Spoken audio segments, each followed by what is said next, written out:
We are here with Michael, Lucky, and myself, Asif. Another Wednesday. It's just a highlight of every Wednesday, every week to have an episode of AyAyAyAi, Ay, which ay, ay, ay, ay. It feels good. it feels good because we get to learn so much within a short period of time and get to meet a new guest. But today's case, our guest is a returning guest. Um, Probably one of our original first five guests was Michael. Probably, yes, I'd So, say so. because it's been a while since you've been on this podcast, How so long has it been? let's talk about. Well, It's been first over a episode we year. recorded was back in April of 2022. So Wow, time flies. yeah, time flies.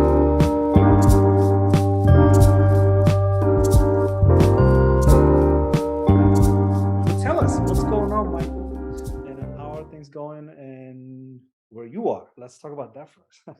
So I'm in a lot of different places, Yes, but I think I'll introduce myself from kind of the beginning, because a lot of people probably didn't hear the first episode or they're just tuning in or whatever.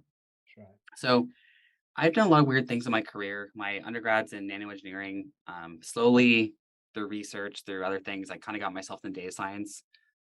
Through like a master's, through blogging, through occasionally doing YouTube, and a bunch of different things. I eventually transitioned from like a data scientist where I was working on like wearable devices as Scripps research. So like long-term trends in sleep and heart rate and activity from Fitbits and other devices to developer relations at companies like Anyscale. They're the creators of the Ray project. If you've heard of it for distributed computing and distributed ML. Ironically, or actually not even ironically, these days, if you've ever heard of ChatGPT, they actually trained ChatGPT using Ray as one of their libraries, essentially.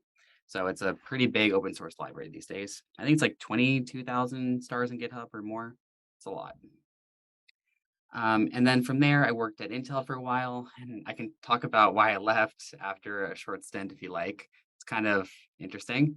And then I recently joined Parallel Domain, working on synthetic data for perception models, essentially. So for autonomous vehicles, for drones, for mobile computer vision, and more. So it's been a lot of fun. A lot of fun. Very visually appealing content. I wish I did even quarter of that in a short amount. Well, it's not always Wow. ideal to do a lot of different 10%, I'll take things. 10%. Can we just take a moment and say, wow, Wow. that seems like you've touched every bit of what it takes to be a professional or an expert within the AI field. Um, I wouldn't so say necessarily always expert. I mean, I appreciate the compliment. I think I'm the type of person that is like graphene. I'm like one atom thick in a lot of areas. So I'm a jack of all trades, master of absolutely nothing. Maybe except blogging, I'd say, where I'm actually pretty good. But there's a lot of power to being a jack of all trades, where you can kind of connect dots between different fields and subdomains. But there's a lot of disadvantages too, which I'm happy to talk about. So, as O'Shawn Jefferson, good friend of mine, he was in the episode, and he would say, um, "Jack of all trade, master of none, but it's often better to be a, master of none." Yeah. Because you look, I mean, amount of topics that we discussed last time, it Hmm. left me numb in the head. It's like, there's so much left to do in this world, right? So much to be a jack of all trade about, right? Because I take pride in the fact that I'm not a um, specialist. I'm a generalist, right? Hmm. I view that with pride, right? So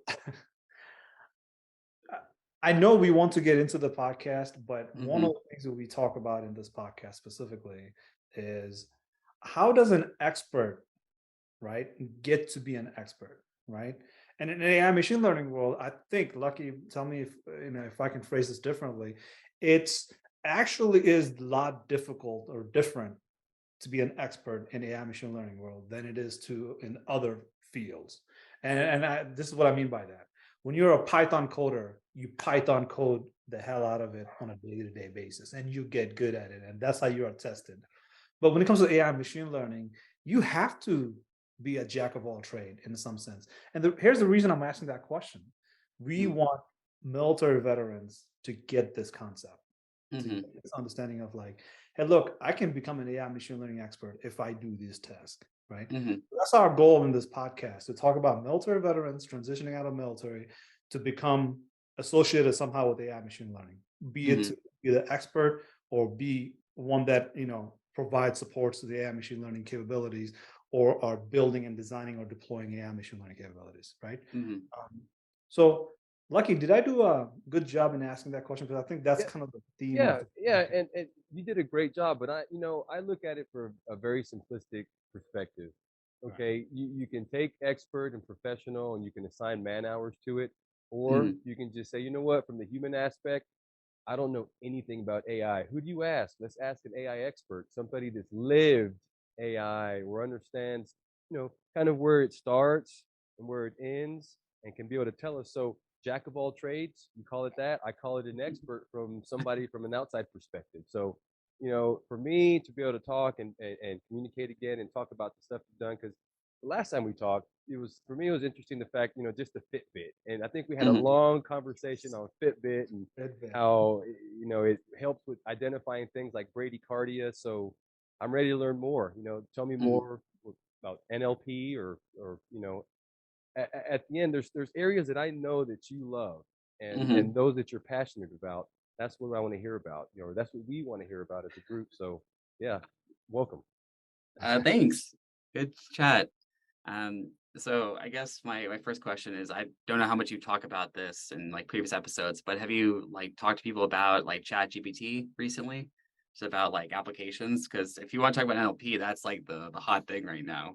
Yeah, yeah. Well, generative, but yeah, we had some conversations, and this is where I think, and I'm always a pessimistic optimist, but Mm-hmm. the way I see it is, okay, chat or GPT.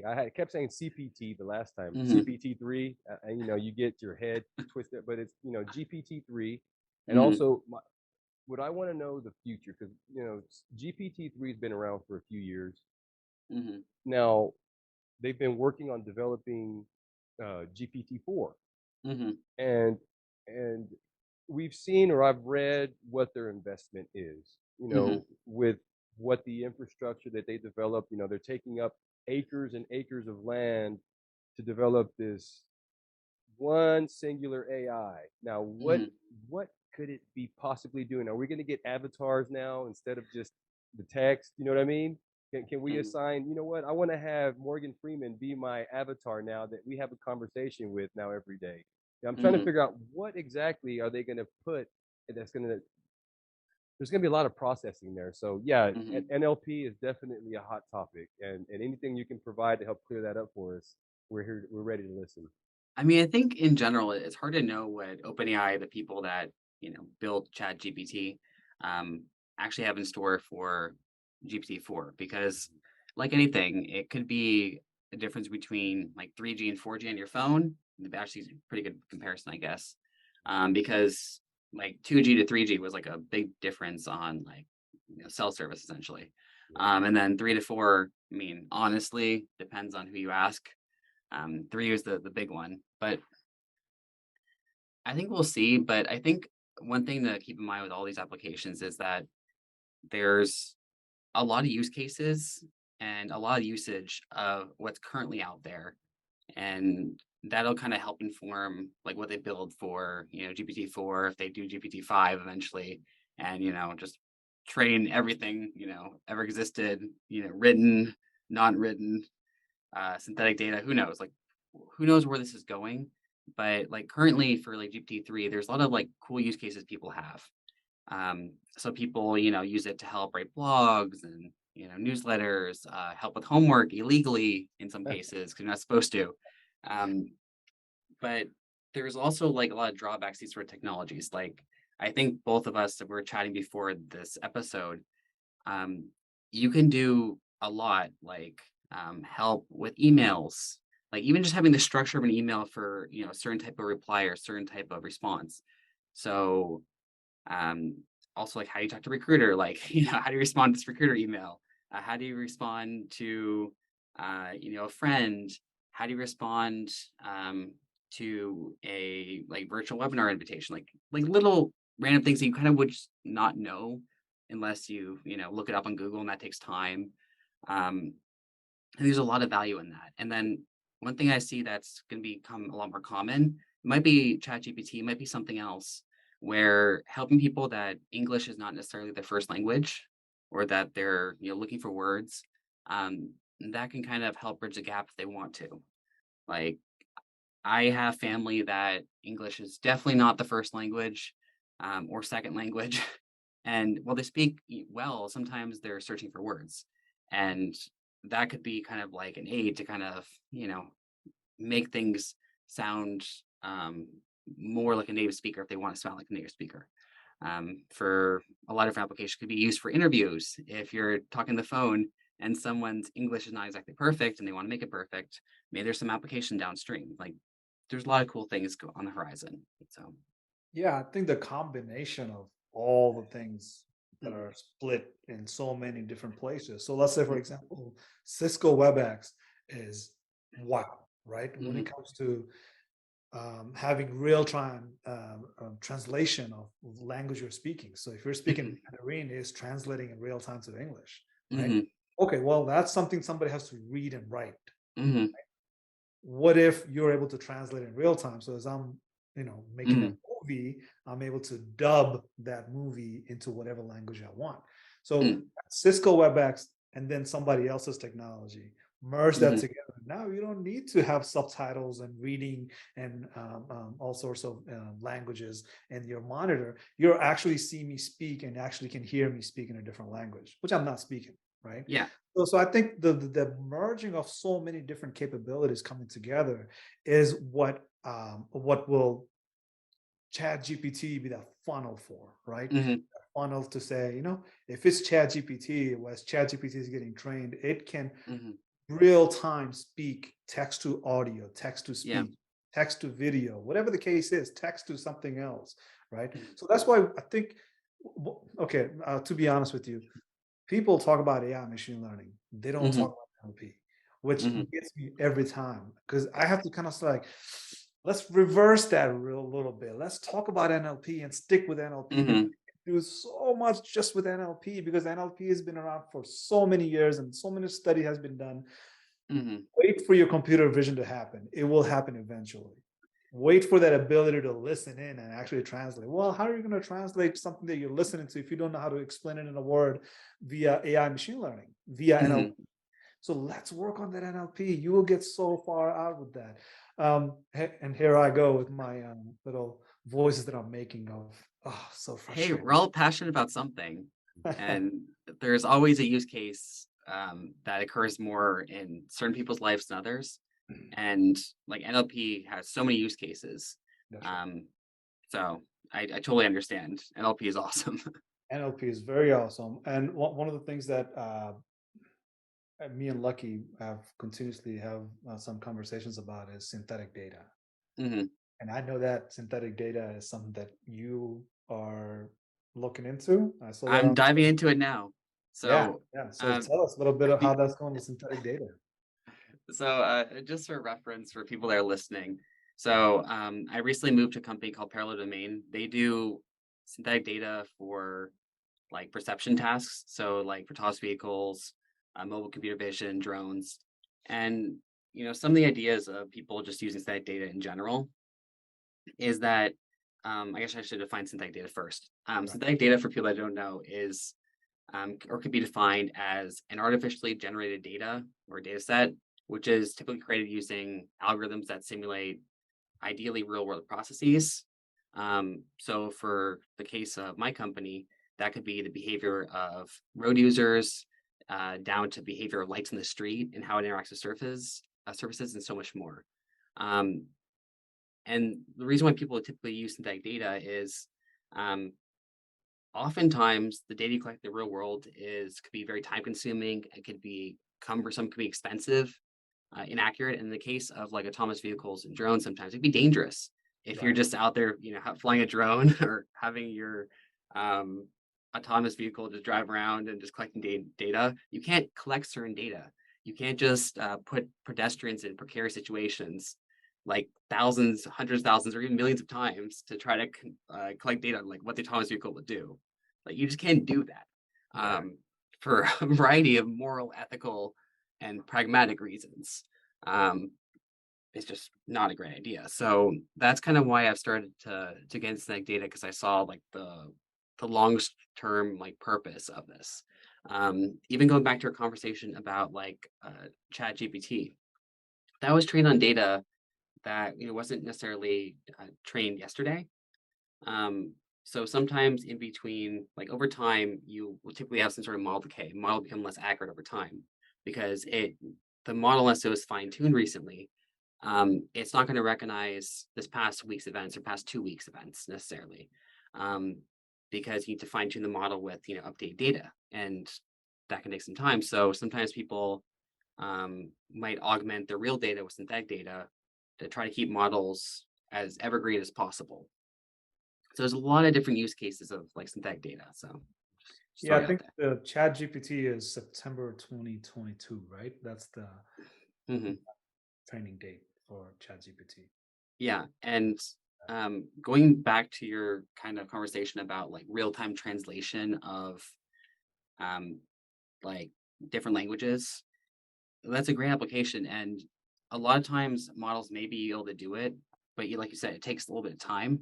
Some of that could also just be like the model inference is just too slow because you might have a big model and if you're doing something with scikit-learn, you can get a prediction like, faster than we can talk. But sometimes models take a long time to, spit out predictions or spit out, text or whatever. And so some of that could be like edge computing. Like if you have a small device, how can you have a model inference quickly on not a lot of hardware? It could be that the code itself is not efficient. Could be like a lot of different things that people are trying to solve these days. So it's Wow.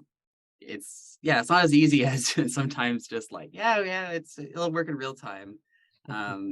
And for a lot of my life, that's my problem. I could sometimes when I was like starting out my career, I could like make a model and they'd be like, great, Michael, this is useless. And I'm like, wait, what? And they're like, yeah, like for our application, it's not going to inference fast enough. And I'm like, cool, well, that was a fun exercise. Stayed up all night for this? All nights. Voila, I have the answer. Oh man, I don't. I've been there before, where you work yourself into and you have a different hat on. Yeah. You're just focused on the goal, and then you have Yeah. someone that's got a totally different perspective, and they bring it down to reality. You're like, oh, Like, oh man. hardware processing. Oh man. Yeah, and this is like a learning experience. Like we're all learning, really. Like I could go speak for the rest of this podcast about things I don't know, and it could take a lot longer than just this podcast. We'll be Right. here all day. I'm sure the rest of us probably can do something similar. But yeah, so So I think I see Lucky smiling, and I'm smiling too. mhm, And I got to figure out why Lucky was smiling. But the reason I was smiling is because you mentioned the word hardware, and mhm, that's like the three main themes of this podcast so far. Is that we talk about military veteran transitioning out of mhm, the military and getting into the mhm, machine learning world. I think a lot of the transition is just there already because mhm, if we are able to get the message out to them about AI machine learning to the military veterans or mhm, veterans that are looking for jobs and so there's a huge potentials out there, let's get into it way ahead of the curve so that way you guys are ready like next 2-3 years or 5 years, whatever comes down the path. mhm, That's one. And the second part is the hardware. mhm, I was talking about semiconductor chips. Love talking about the fact that these edge computing, these hardwares, and without these hardwares that we're talking about today, if we don't have mass scaling of these hardwares, mhm, the future that we're talking about will look a little different. But mhm, with the right hardware, with the availability of this hardware and the cost of this hardware, mhm, this machine learning stuff that we're talking about, it's on the spot, on the dot. It will literally be Iron Man Jarvis in everybody's home, right? mhm, And the third part of it is that we talk about startups and small businesses or how mhm, businesses can grow their business using AI machine learning. So that's a third piece of it. Um, I, I can tell you, man, like hardware, yeah, we will need multiple episodes for that. Hmm. Military veterans, I think what I do is, I make this podcast and I try to make it available for people in the military community to Hmm. hear that and say, like, I have a veteran or I know a military buddy that's getting out. Let's get this word out to them, right? Hmm. Um, for startups, I think you've been part of few organizations so far. Yeah, Um, definitely. yeah, let's talk about some of the difficulty in designing and developing and then not being able to deploy. Like, what's your experience been like with that designing, developing, and deploying AI machine learning models or just AI machine learning capabilities? So I've had a kind of like weird career where I did a lot of like data science work in like academia and where it's very different before going to industry. It's kind of like a developer relations kind of, blogger, content maker, whatever. Um, so in academia, the problems are very different than in industry. In Gotcha. academia, sometimes you're looking for, a small performance increase. In academia, often you have more unlabeled data than I'd argue in industry. So, like when I was talking about like autonomous vehicles, academics typically have a lot more unlabeled data because they just don't have the resources to, have someone sit there manually label data, unless they use synthetic data, I guess, where it's like perfectly labeled. But another topic for another time. Um, but like some of the problems that a lot of people just kind of run into when they're actually, making machine learning or AI or whatever you want to call it for industry. First of all, it's do they have the data? Of course, synthetic data too, whatever. Um, is the data, suitable for their task? Is it readily available? Do you have permission to use it? Are you legally allowed to use it? Can you talk to someone from your company to get the data? Is there a domain expert? Because sometimes the data collected wasn't necessarily for machine learning or wasn't for AI, and you're kind of repurposing it.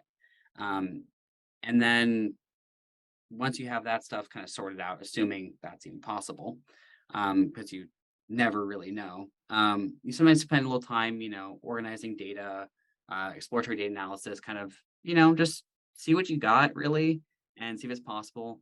Um, and then sometimes you label some data if it's not there. You do model training. Um, Assuming you kind of have your use case, you kind of understand what the purpose, the goals are, how it can benefit the organization. You train a model, and then one thing people often have trouble with is actually deploying and monitoring models because, yeah, like a lot of places I worked with, like we had a model, like I said earlier, and it just couldn't inference fast enough, or it was too hard to deploy and then maintain the model Right. because models often fail, I'd say, silently rather than as loudly as people think. It's not just like the application crashes. It could be that um, performance decays due to data drift, concept drift. Um, you have some sort of train serving skew. You like the data you train on is no longer representative of the real world. Like there's a lot of these sort of problems people have. And then one thing I see very commonly was a problem, and is the frequent model retraining is like when I said there's like skew, and then so if you have to retrain a model to get rid of the performance decay, well, oftentimes for model retraining, are you able to retrain the model fast enough to keep updated? For the Chat GPT, if you said it was September 2022 when it was trained, or whenever it happened to be, um, to talk to Chat GPT about current issues, well, if it's not fine-tuned or retrained or whatever recently, then it can't talk about it. And so the performance decays over time. So if it was, 20, 30, 40 years from now and Chat GPT hasn't been retrained, and doesn't have access to new data, well, it won't be able to talk about, who won the Super Bowl in 2032 and to write an essay or a poem about how amazing they are. It might actually be able to do it if it just is overconfident, but we know it's not true. So sorry, I go on a little rant about these things. Well, you're only as good But as the data, right?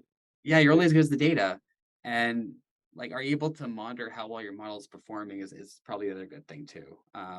Because sometimes you'd play model, you have no idea how it's doing. Is actually purpose? Are you able to sell it to executives in your company once you actually deploy it?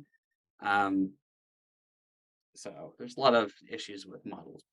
It's interesting, it's actually the data and how it performs, the way I see it, it depends on the role and the person using it. Because okay, I'll Mhm, give you an example. I've done extensive, and I say extensive. I love GPT-3 mhm, and the Chat GPT portion because I've tried different applications mhm, and I've used it personally. And then I said, you know what? I want to know how this works. Is it alive? Come on now, mhm, let's see how alive you really are. So I started asking it different questions. Of course, anything easy.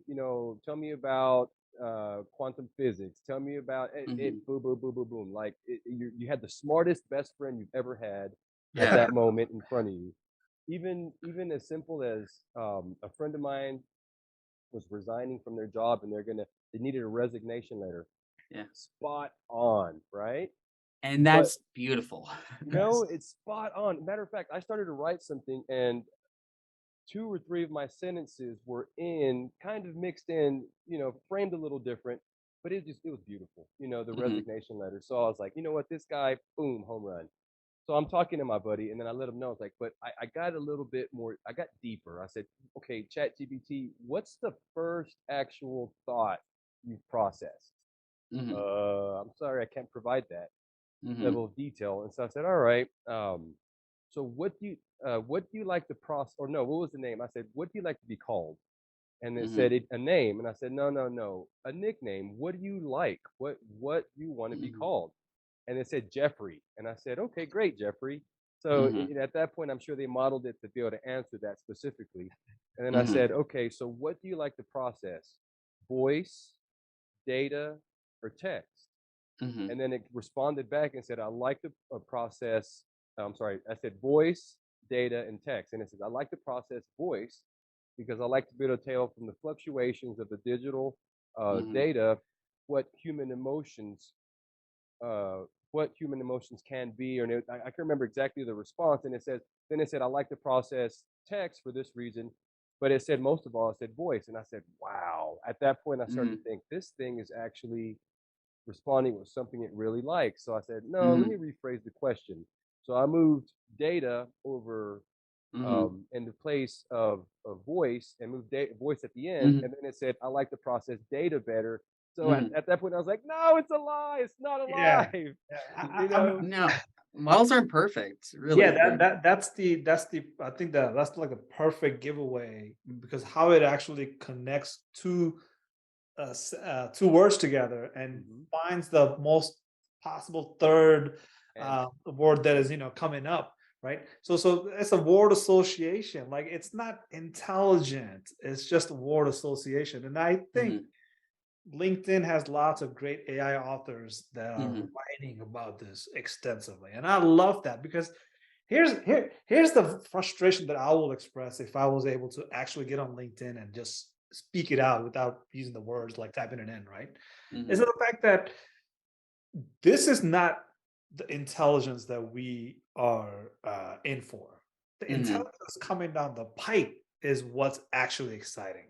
This mhm, is just breaking the ground. Yes, I'm excited for it, but my excitement is sort of contained. It's just like mhm, okay. Again, I used that example before. The Microsoft's tweaked tie uh, mhm. went haywire within 24 hours because it Yeah. took people's word and sentences and comments and made it Mhm. his own. And next thing you know, 24 hours later, he was growing a mustache and it started looking like Hitler, right? Yeah. Started talking like Hitler. Um, so this chat GPT, I'm kind of containing myself, like holding myself back, like, it's it's about a matter of going down the slope where it's not able to maintain and Mhm, trigger proper alarm so that way somebody can get in it and start fixing it, mhm, or it's going down that uphill where that beautiful things of text to text, text to AI, text to audio, text to code, text to mhm, images, text to anything else in the world you want will be possible because it's all text. If you're yeah. communicating, you're using words and sentences. And if you have Mhm, a good algorithm behind it, you'll be able to process that. And if you mhm, have the hardware to process it fast enough in real time, boom, mhm. you have Iron Man Jarvis, right? Yeah. That ability to go in between augmented reality and virtual reality and mixed Mhm, reality and say, Bro, I saw that movie 30 years ago. I live in it today. As in, I'm Yeah. talking about that movie Iron Man, right? Yeah. 10 years from now, everybody's doing Iron Man. You know, like you walk Hmm. into your home, you don't have a screen in one part of your room. You have a screen in front of your eyes floating as you walk by. And you're communicating with Jarvis through the speakers that are in the freaking ceiling, you know? Hmm. So I'm reserved in Chat GPT manner, but when I talked about synthetic data, Hmm. synthetic data is one of those like if you have a vision, you have to reverse engineers towards that vision, right? Yeah. You have to go like, if this is the vision of Jarvis, how do I reverse engineer and say where will that time be spent in order to get to the next goal, so that way we can have that actual Jarvis? I think synthetic data will expedite this process of training a system to behave like Jarvis over time. But like I said, it will require algorithm, it will require hardware, but it will mainly require that structured data, which is the synthetic Hmm. data. And I Yeah. think it's very important what you're working with synthetic data wise, because if we don't figure out a way to train a model fast and quick and accurately with least amount of errors, uh, Hmm. I think synthetic data is a solution for that. Like that's the It way to go about it.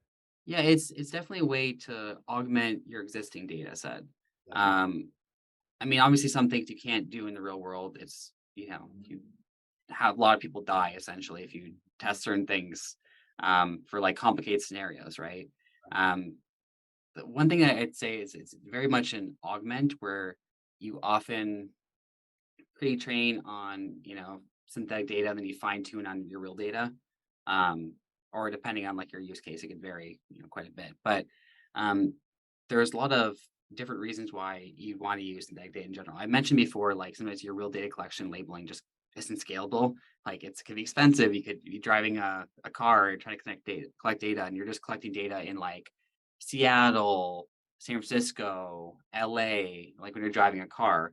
And the world is not a couple, metropolitan, markets essentially, or cities basically. There's a lot more to that. There's different signs in the road that look a little different depending on where you are, and your model needs to be able to understand that because when we're driving and there's a sign that says, kids at play, or you're driving different countries and it's in different language, a model needs to be able to recognize that and actually adapt to actual rules of the road. Or, like don't go when lights are flashing. Well, the car goes. It's a problem, right? And sometimes your model just doesn't, it doesn't have that data because you're driving in, certain areas not near school or whatever. Um, and then of course there's cases for like synthetic data that are purely that you need synthetic data, like accurate estimation of depth for like computer vision, for example, and optical flow, which I'm not even going to get into, is really hard from single images. You could also have like for self-driving applications of any kind, um, if they utilize like radar data. Sometimes radar data is not really like visible to the human eye, for example. Like you and I just can't see it unless you're amazing. And which case we need to talk about how amazing you are. Like your eyes are not human. um, and then sometimes also, um, testing for testing applications for like human faces, for example, like facial recognition. You really shouldn't be using like human faces for like privacy reasons, for example. So use deep fakes. You generate deep fakes to test these things. And I can go on and on if you like. With a lot of This cases. look, I think the samples that you're giving is on point. Yeah, lucky. Hmm. So, what do you think, Lucky? We lost your voice, Lucky. The voice went away. Can you hear Lucky or no? Oh no, Oh, I'm sorry. Can you guys hear me okay? Maybe there's we a can hear you breakup. now. No Okay. Okay. problem. This is Eh, fun. Yeah. Have you ever, in your experience with developing AI models, or have you Mhm. ever seen something that just really made you scratch your head and you're like, is there a ghost there? And only reason, let me explain it, give a better, I guess, example. Like with autonomous vehicles, Mhm. you're using artificial data or data that's Using real then plus synthetic, artificial in some synthetic data, cases. Yeah, pretty synthetic much. data. Yeah. Yeah. And so you put a model within a synthetic environment, and all of a Hmm. sudden, the model does something that you didn't expect. Like, say, for example, I know motorcycles are a stretch for Hmm. autonomous vehicles, but if in one day we said, you know what, we're going to make electric autonomous vehicles, you can get in and it'll just take you everywhere, and in your testing, just say there was a model where there was a woman and a baby walking Hmm. through a stoplight, and there's somebody that's going to hit the bicycle from behind. The Hmm. bicycle does a wheelie and then takes off, and swerves around the mother, and only the AI could have thought of that. A human wouldn't just do that instinctively, but the Hmm. AI decided to do something that we didn't expect. Hmm. Have you ever been surprised by your model and say, "Wow, I didn't expect that in the code"? So for me, I get less surprised about a lot of things. I think people that work with, like, I'm on the data generation side of things, and a lot of people that are using data for the use case, they're the ones that get surprised because they're actually train their model on the data often. I'm more data gen like aspect, although people overlap. I'm more toward the data gen aspect of things. Um, what I do hear about often from people, not just in like synthetic data with real data, whatever, um, is they find if they don't put hard rules in place for like the behavior that a model can do, it kind of it goes outside of the framework of what they thought possible, kind of like what you thought. So uh, in order to avoid a crash in the front, for like a car, maybe you'll slow down. Um, and it's hard teaching a computer or teach a AI model everything about the world because it's just impossible. It's hard to give it like every single goal. Yeah, exactly. Yeah, so I'm kind of rambling there. I'm not sure that made any sense. Um, No, makes complete sense. Yeah. but I think that's what researchers find all the time is they they find that what they thought before they go into like a research study, any sort of research study, that could be outside of AI too. It's very different than the actual results. Like, someone thinks that a certain protein is important for something when it's actually more important for something else. They just didn't know it because they didn't study the protein enough or whatever. When what was I going to say? Um, I had some point here. It's a point that's lost to the ether now, I guess. But in my general life, when I was doing research, um, oftentimes we'd have surprises. A model predicts something, or we find some trend in the data that we just couldn't figure out like how this happened. Um, Oftentimes because we didn't understand our population, we were sampling and training a model on. A lot of life is your sample, and like sometimes you have a bad sample, it produces some weird outcome, basically. I think uh, you know what Lucky just said. Hmm. It points out that outlier that Hmm. we would necessarily want, think about when we're thinking about just like, I'll just drive cars all the time. But there's Hmm. also people that walk. There's people Yeah. also ride a bike and they ride the bike really, really fast, Yeah. right? I don't think about that. So if I'm developing an AI, so the AI bias shows that, I'm only Hmm. thinking about my world. I'm not merging other people's world into it, Yeah. right? So if I may, I think earlier in the discussion, we talked about merging multiple use cases, multiple research and development, multiple sets of data that is performing very well. And now you stitch those capabilities, right? I think Hmm. earlier we talked about, stitching that, the ability to, translate in real time versus transcribing in real time versus, actually making a speech in a different language in real time where, Hmm. audience hears a different language. So I'll try that again, right? I think what Lucky just said is that, you drive a car and it goes about 80 miles an hour, Hmm. give or take, right?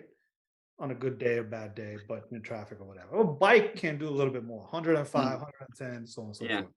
I've never ridden a bike, so I'm not admitting anything here. I do not drive that fast. I'm the slowest driver you ever meet. But Hmm. I do drive a Tesla, and my Hmm. Tesla will see ghost all the time. Hmm. It's doing, that 55 miles per hour, and all of a sudden it was say like, "Meh, meh, meh," and it'll try to Mhm. stop because there's a car in front of it. Like, there's no car in front of it. There's a phantom car, maybe. I don't know where that car came from, but you're spooking me out because this is a Mhm. dark road. I don't want to see no car that I cannot see, but Tesla can see. Mhm. Ooh, So that's that gives one. me that my arm hairs raise on that. That's scary. Uh-huh. So, the Tesla cars break unnecessarily a lot. So, but Mhm. that's something that Tesla has been working on trying to fix in it. So, if you have Tesla cars that are seeing ghosts and phantoms, right? And then you also mentioned some of the things about, okay, look, we have certain use cases up top where Mhm. we have computer vision. We're doing 3D. We're Mhm. trying to understand the depth of what it is we're looking at.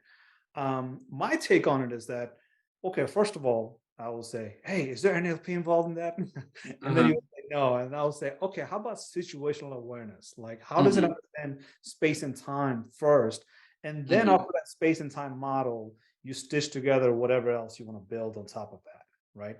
As in, Mhm. if it understands the situational, if you build an AI that is based on situational awareness first, Mhm. and it's able to capture what time of the day it is. It understands time. It understands the space it's occupying using IP address, grid coordinates, the Mhm. zip codes, whatever information it can find to understand what the space is, right?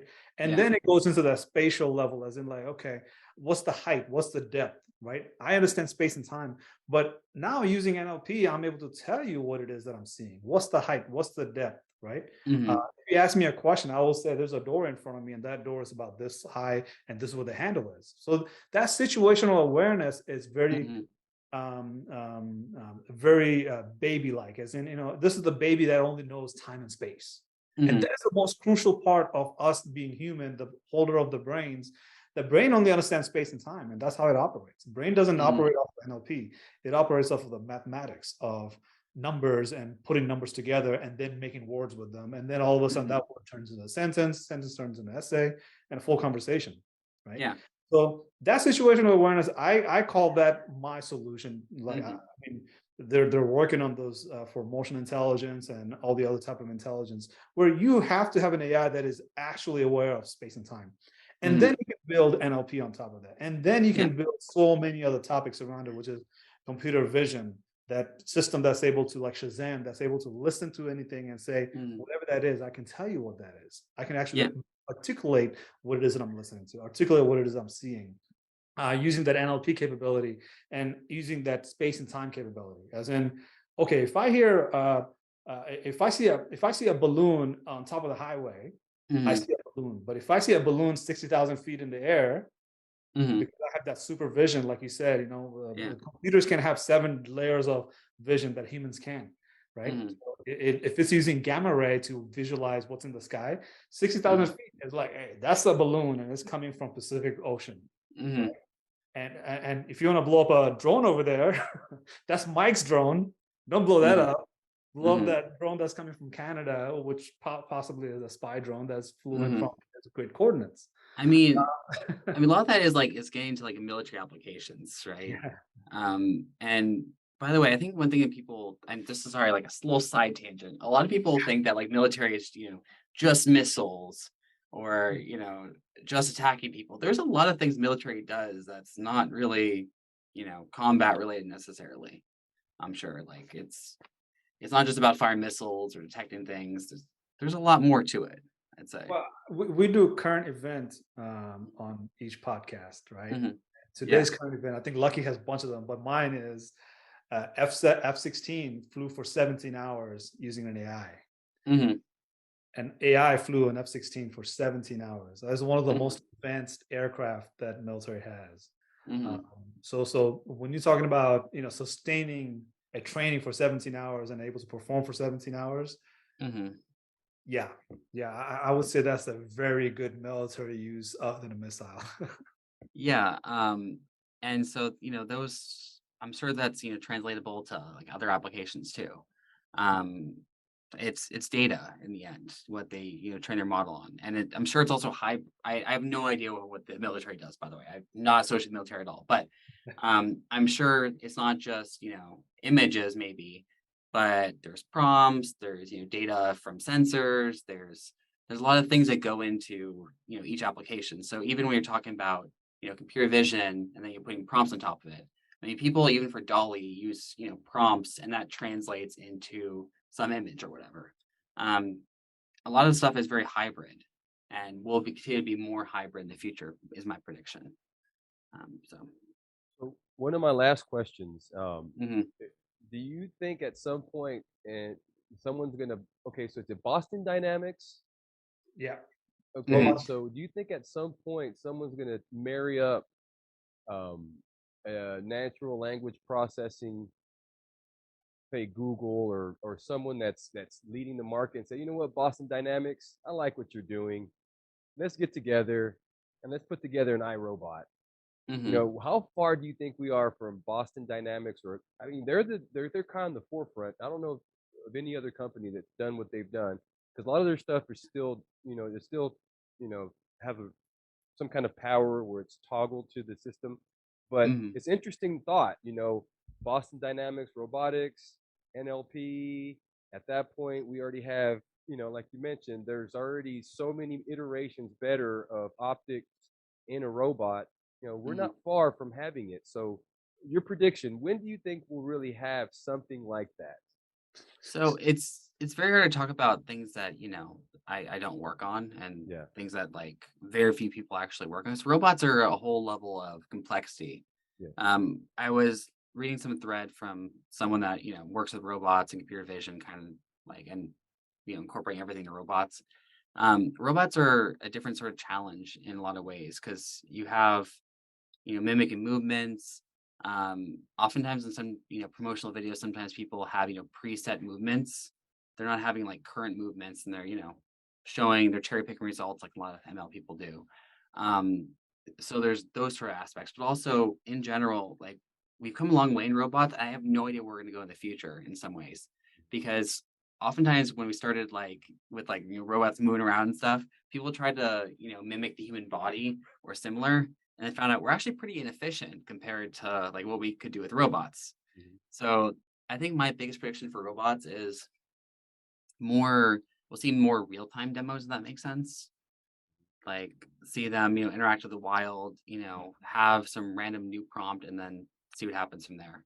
So Yeah, current event wise, Tesla's Valentine Day video was a bunch of robots looking for their mates. That's yeah. robo dating, right? So you hear the robots actually speak out what they like to date and who they are and what they do. It's awesome. There's a robot that all he does is lift and sounds like Arnold Schwarzenegger, right? And he talks like Yeah. I lift all day. It was hilarious. Like it was a good Valentine's Day video. And to talk about robots, like, look, what kind of robots would you want? That iRobot type, right? If you want that robot, you want that robot with situational awareness. You want it with the NLP built into it, and you should be able to use your voice command to have a real time engagement with that robot. So Hmm. I think all in all, I talk about hardware and I always step back and say, like, well, robot is not my priority because that is a lot of hardware that I just don't know how long it's sustainable to have those robot manufactured in scale. So Hmm. when Tesla talks about like, robots that will cost $20,000. Well, it will have to be scaled to a point to cost $20,000, right?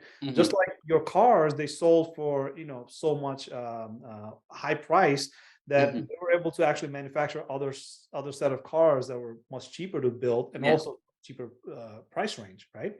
So Hmm. so so the robots will have to go through that iterations as well, right? First you have the Boston Dynamic type of Hmm. unbelievably expensive, and then all of a sudden it comes down in price, right? Yeah. Kind of like what SpaceX does with flying a rocket into the space, right? So Yeah. over time it comes down in price. Affordable travel, What's that? affordable space travel. Affordable space travel, affordable personal robot that stays in Yeah. your home and does all the assistive tasks. Um, I think I. the hardware component is the supply chain nightmare that will Hmm. resolve eventually, and we are Hmm. working towards that.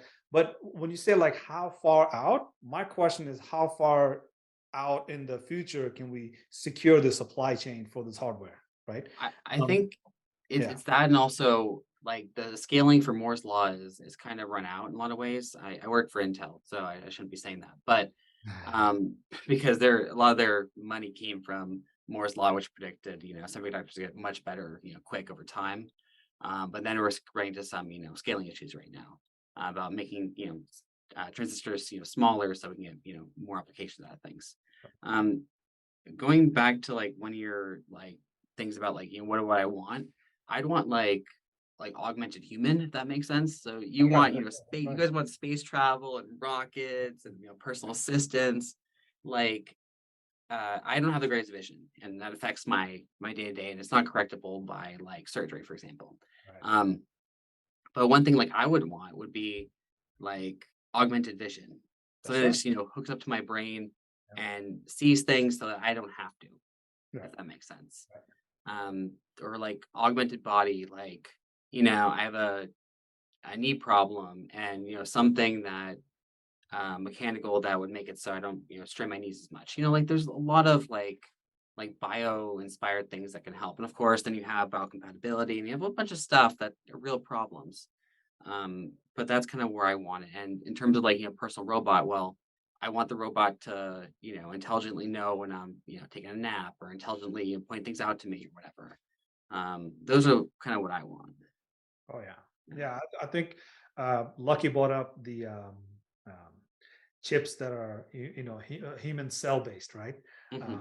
so I have no doubt, like semiconductor chips, the way it's going, those human cells to become a part of the semiconductor chips to be able to process certain amount of data and process it much faster than any semiconductor chips out there.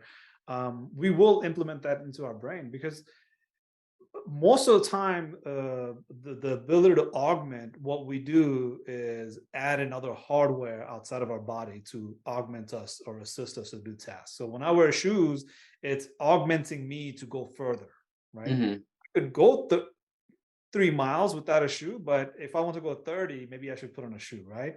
Yeah. That's what we have these type of um, let's not call it hardware, but like augmented device, right? But I think that when we talk about those new types of chips that will come in, I think the brain sometimes, you know, doesn't need a hardware outside of our body. A brain Hmm. itself will need that ability to say, I need to be augmented so I can capture more, right? Hmm. And again, not beating that drum again with NLP. The paper that my friend Basil talked about in this podcast was attention is all you need, right? Hmm. Yeah. That's the NLP topic. Attention is all you need. I think when I think about the word attention is all you need, our brain definitely needs to be augmented with the fact that we actually need to pay attention and we need to Hmm. retain that ability to focus and pay attention to something for a longer period of time using something of that semiconductor chips or no, Lucky, what was that? Homomorphic. What is that? The That's the name of neuron the based, name of the cell. We're missing it, right? I'm sorry? The chips that is like using human cells, Yeah, the neuron based neuron chip. based, right? Yeah. Right, neuron based chip. Yeah, exactly. I'm calling it a cell, but yeah, I think our brain's ability to do more if we augment it a little bit, right? If we're Hmm. able to augment it, we can focus more. And sometimes, when you talk about vision, it's not really the eye muscles that have any issues. It's just the Hmm. brain's connection with that eye muscle, or brain's connection with the hand or the feet, or whatever the case. Hmm. It's not able to properly communicate the logistics that needs to happen between the brain and the body, right? Yeah. So I think that is, to me, is more of like, hey, let's do that than to Hmm. scare the hell out of people using iRobots and build billions of them and scrape the earth off the resources it doesn't have, and then we have to go into Yeah. asteroids Good and point. bring that asteroid resource into the earth to develop this hardware like Hmm. robots, so we can have robots on each square uh inches of the planet, There's a lot that like will happen in the future. I think one thing I've seen is like we're not often the best at predicting right. like maybe the future or about how things will be done to Mhm. get to our outcomes. Like I think a lot of people were really bad predictors of like how we actually get to that goal. Or even if we want that goal, or priorities change. Like who we are, for example, as like humans in our teens versus our 20s or 30s is very different. Our goals and what we're looking for in a job, for example, is very different. So I think it's the same way even for AI. Like what we think we want in 20 years is Yeah. very different. Unless you try to really force the issue and be like, this is exactly what I want, and like just go that way. But I, yeah. I love the Nobel Peace Prize, right? Where Hmm. noble, the word noble is today versus what it was 100 or some years ago, is totally different. Hmm. Because the gentleman Noble, he invented dynamite, and he felt Hmm. so bad that he invented dynamite. He started this whole Nobel Peace Prize process, right? Yeah. But here's the kicker of getting the future completely wrong, because in 1900s or so, when you're writing an article about scaring the hell out of people, you Hmm. use the terminologies like, in the next war they will have so many dynamites and it will be so bad. Hmm. Nobody talked about nuclear bombs in 1900s. Hmm. They talked about dynamite, the worst kind of bombs that you can actually get your hands on and try to do something bad with, right? Hmm. You want to get a C4 in your hand, or some other type of bomb, before you Hmm. even think about dynamite, because What's dynamite used for uh, these you know, days? what's that? What's dynamite used for these days? Like carving out rock or like Carving what? out rock, exactly. And Mhm. the dynamite was the worst possible thing in 1900, without ever realizing there's a nuclear war coming down the pipe, right? Hmm. So yeah, I think we are not accurate about predicting the future. Like we talk about Back to the Future movie, Hmm. we predicted that there'll be fax machine on every beach in everybody's pocket. Yeah. Machine, like you're literally carrying a fax machine around just to put paper in there and print it out or send it to somebody, you know. So yeah, I get that, and I can only say we get so much entertainment out of it, right? That ability, Hmm. say like, predict it and make it happen, and draw the dots, Hmm. right? Draw the dots from what it is that we have today and what's possible in the future, and work backward to make it Yeah. happen. So, man, Michael, like, what can I say? Right? Just like last conversation, this was like breathtaking. I'm out of breath. Yeah, I'm learning from you, both of you too. I think that's one thing people forget. It's like, no matter which guest you have on, they're learning from you as well. They're learning from both of you because like we don't know everything, and like sometimes it helps to talk to like clarify points or hear other people. And that's why people like podcasts in general. So Yeah, I mean, look, the future of podcast as we have it. I don't know if we're going to use machine learning and AI to do these podcasts, where we'll interview some robots, which we should. We should invite the robot to come and do a podcast with us. But what we know for sure is that the third episode with Michael is coming up. sure, anytime. I'm always happy to chat about like literally anything. Um, I find that it's good to kind of take a step back sometimes and just chat. That's right. So yeah. Sure. Lucky. And maybe the next, I thought about this, but I've seen it done a couple of times where they make Chat GPT part of a podcast where they say, "All right, what do you think?" And maybe we can just have some fun with GPT-4 at some point, in the near future. Um, Sure, and then, synthesize a voice from, um, whatever GPT model, mhm, um, with permission. Maybe we'll make it my voice or one of yours, and we'll just, mhm. like we'll do that because making it some, celebrities, not their permission, I guess, to, use their voice or something, but You I'm can just I'm say I'm calling shots on California surfer or like New Yorker, and we can whatever that voice happens to be. I'm calling dibs on Samuel L. Jackson. I don't know, Lucky. Do you have any preference? Then Oh, what celebrity would you go for?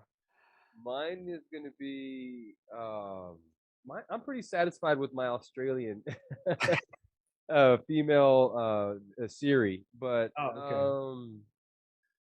I don't know. It'd definitely be something European. I can't think of maybe some double 007, something cool. But I mhm. really, right now I'm kind of split between so many different ones, but definitely would be cool to see. I You think know, if What there's, about like, you, some Mike? open source, like, permission granted, like, voice we can, use essentially, I think that'd be great. If the other stuff, I think it'd be a bit questionable ethically, but up to you guys, what you want to yeah, do. And Yeah. by the way, feel free to use my voice for people listening in the future, for podcasts and stuff. Like it'd be awesome. I'd be your GPT, 3 or 4 on the podcast all the time. Like I'd be like never leaving the podcast essentially. yeah, Yeah, well, that's nice. how Robert Downey Jr. is planning to make movies even after he disappears from the planet, right? Oh wow. So Robert Downey Jr. has his digital twin.